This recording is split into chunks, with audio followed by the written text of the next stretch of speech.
기관 투자자들, 시장이 폭락할 때 어떻게 미리 알았을까요? 그들만 보는 비밀 보고서가 매일 아침 나온다면 믿으시겠어요? 자, 오늘 바로 그 보고서를 작성하는 법, 그 비밀의 청사진을 한번 열어보겠습니다. 매일 아침 쏟아지는 수많은 경제 뉴스, 데이터, 정말 정신없죠? 이 혼돈 속에서 길을 잃은 것 같은 기분, 다들 느껴보셨을 거예요.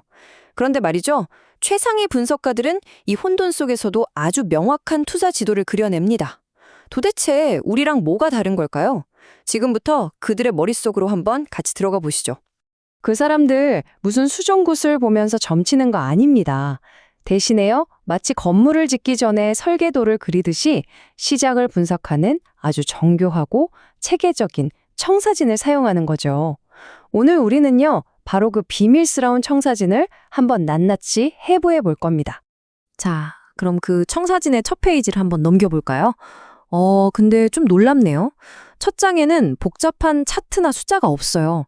대신 분석가의 페르소나라는 단어가 떡하니 적혀 있습니다. 왜냐하면요, 모든 위대한 분석은 어떤 도구가 아니라 철저하게 훈련된 사고방식, 바로 거기서부터 시작되거든요. 최고의 분석가들은 시장이 막 환호성을 지르거나 공포에 질려도 절대 흔들리지 않아요.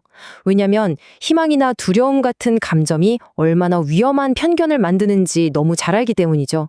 그래서 스스로를 오직 데이터, 이 데이터라는 연료로만 움직이는 아주 냉철한 분석 엔진으로 만들어버립니다.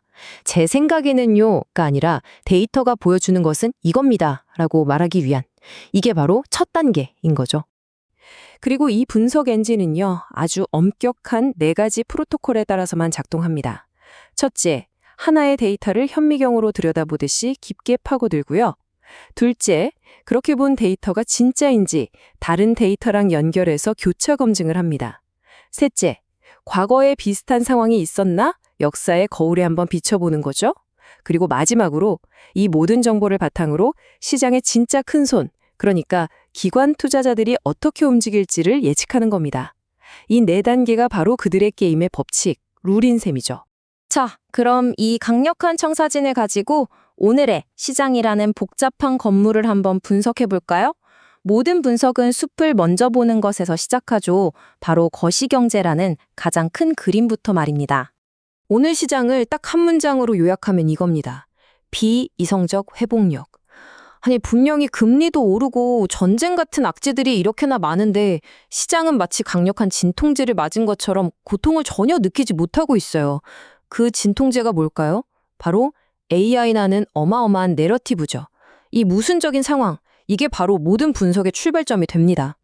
자, 시장이 지금 얼마나 혼란스러운지 데이터로 직접 한번 보시죠. 아까 우리가 배운 2번째 프로토콜, 데이터 교차 검증. 딱 적용해 볼 시간입니다. 왼쪽을 보세요. 소매 판매가 예상보다 훨씬 잘 나와서 미국 경제가 아주 튼튼하다는 강세 신호가 보이죠?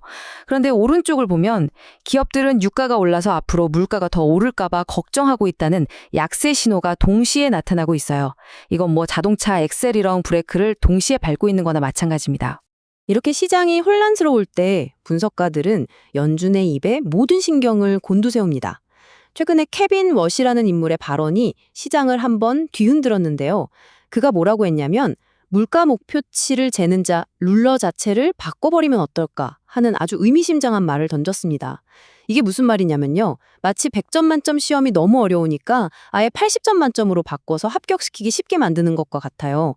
시장은 이걸 연준이 대놓고는 말 못하지만 어떻게든 금리를 내리고 싶구나 하는 그 교묘한 속마음으로 바로 읽어낸 겁니다. 자, 거시경제라는 숲을 봤으니까요. 이제 그 숲의 땅속으로 흐르는 물줄기, 다시 말해 자본의 흐름을 추적해 볼 시간입니다.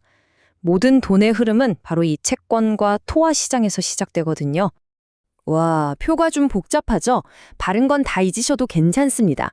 그런데 이 3번째 줄, 영래포 잔액이라는 항목은 반드시 기억하셔야 해요.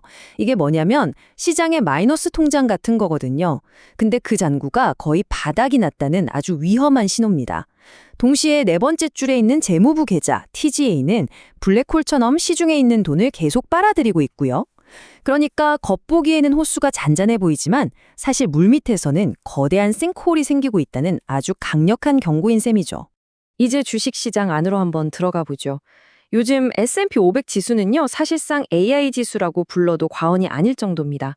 이 차트에서 보시는 것처럼 지수 전체의 거의 절반 가까이가 AI라는 단 하나의 테마에 꽁꽁 묶여 있어요. 이건 마치 배에 탄 모든 승객이 한쪽으로만 우르르 몰려 있는 거랑 똑같습니다. 지금은 괜찮아 보이지만 작은 파도 한 번만 쳐도 쉽게 뒤집어질 수 있는 굉장히 불안한 상태라는 거죠. 그래서 분석가들은 바로 이 숫자 7050에 주목합니다. 이게 그냥 지지선이 아니에요.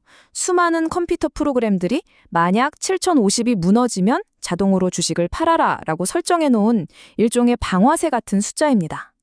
만약에 이 방아쇠가 당겨지면 어떻게 될까요? 기계적인 매도 물량이 정말 폭포수처럼 쏟아져 나오면서 하락을 걷잡을 수 없게 만들 수도 있는 겁니다. 자, 시장이 이렇게 아슬아슬하게 외줄타기를 하고 있는 상황을 확인했으니까 이제 더 깊이 파고 들어가 보겠습니다. 과연 이 위험한 시장 속에서도 돈은 어디로 흐르고 있을까요? 시장 평균을 뛰어넘는 수익, 즉 알파를 찾기 위해서 이제 섹터별 현미경 분석을 시작하겠습니다. 이 그래프를 보시면요, 현재의 시장이 얼마나 냉정한지 정말 극명하게 드러납니다. 에너지와 IT 섹터, 그러니까 AI 혁명을 뒤에서 받쳐주는 곡괭이나 청바지 같은 곳에는 돈이 막 몰리고 있어요.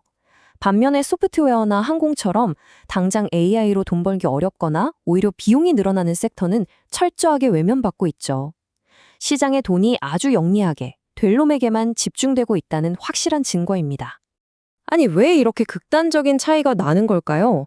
바로 여기서 네 번째 프로토콜, 기관의 수급 논리가 등장합니다.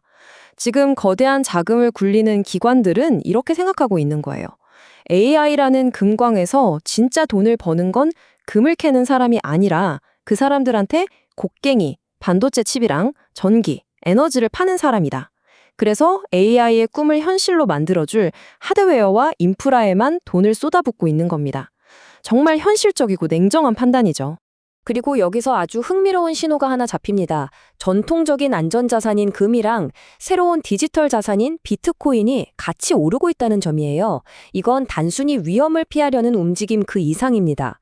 투자자들이 이제 달러도 주식도 못 믿겠다는 아주 강력한 신호를 보내고 있는 거거든요.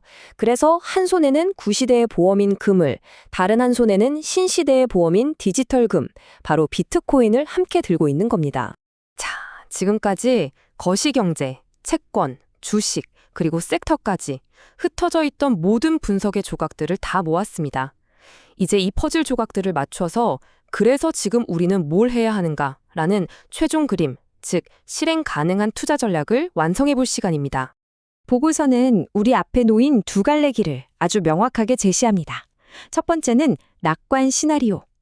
지정학적 리스크가 잠잠해지고 빅테크 기업들이 우리가 AI에 투자한 돈이 이렇게 실적으로 돌아왔습니다 라고 증명해내는 길입니다. 이렇게 되면 시장은 다시 한번 환호하면서 7150선을 향해 달려가겠죠. 반대로 유가나 금리가 위험 수위를 넘어서 우리가 방어선으로 설정해둔 7050을 무너뜨리는 비관 시나리오가 펼쳐진다면 시장은 순식간에 공포에 휩싸일 수도 있습니다. 그런데 말이죠. 이 두 가지 시나리오 중 어느 쪽으로 가던 시장 참여자 대부분이 애써 외면하고 있는 게 하나 있습니다. 만약 터지면 모든 것을 한순간에 무너뜨릴 수 있는 블랙스완, 즉 숨겨진 진짜 위험이요. 여러분은 그게 뭐라고 생각하세요? 정답은 바로 그림자 유동성의 고갈입니다. 말이 좀 어렵죠? 쉽게 말해서 시장이라는 거대한 기계를 돌릴 기름, 즉 돈이 거의 다 떨어져 가고 있다는 뜻이에요. 아까 봤던 마이너스 통장, RRP 잔고는 바닥났고 정부, 재무부는 계속 기름을 빼가고 있죠. AI라는 엔진이 아무리 좋아도 기름이 없으면 기계는 멈출 수밖에 없습니다. 이건 AI가 좋냐 나쁘냐의 문제가 아니라 시스템 전체를 마비시킬 수 있는, 그래서 더 무서운 블랙스완 리스크인 거죠. 그래서 이 모든 분석을 종합한 최종 판결은 뭘까요? 바로 전술적 중립입니다. AI라는 화려한 파티가 계속되고는 있지만 우리가 서 있는 이 무대 바닥은 사실 살얼음판처럼 아주 위태롭다는 뜻입니다. 지금은 파티에 취해서 신나게 춤을 추기보다는 언제든 얼음이 깨질 때를 대비해서 구명조끼부터 챙겨 입는 그런 방어적인 자세가 필요한 시점이라는 거죠. 그렇다면 당장 내일 우리는 뭘 봐야 할까요? 보고서는 딱 하나의 지표, 바로 신규 실업수당 청구 건수를 지목합니다. 근데 이 지표가 아주 위험한 양날의 검 같아요. 실업자가 늘면 경제가 어려우니 이제 금리를 내리겠구나 하는 기대감에 시장이 오를 수도 있고요. 반대로 이러다 진짜 경기 침체 오는 거 아니야? 하는 공포에 시장이 무너질 수도 있습니다. 시장의 심리가 기대와 공포 사이에서 어느 쪽으로 기울지 그걸 결정할 아주 중요한 변곡점이 될 겁니다. 마지막으로 보고서에 읽는 이 문장을 한번 가슴에 새겨보면 좋겠습니다. 시장이 악재에 눈을 감고 미래의 호재에만 열광할 때 우리가 보는 수익은 아직 결제되지 않은 미래의 그림자일 뿐이다. 지금 우리가 누리고 있는 이 화려한 수익이 혹시 미래의 위험을 담보로 잠시 빌려온 것은 아닐까요? 이것이 바로 오늘 분석이 우리에게 던지는 가장 핵심적인 질문일 겁니다.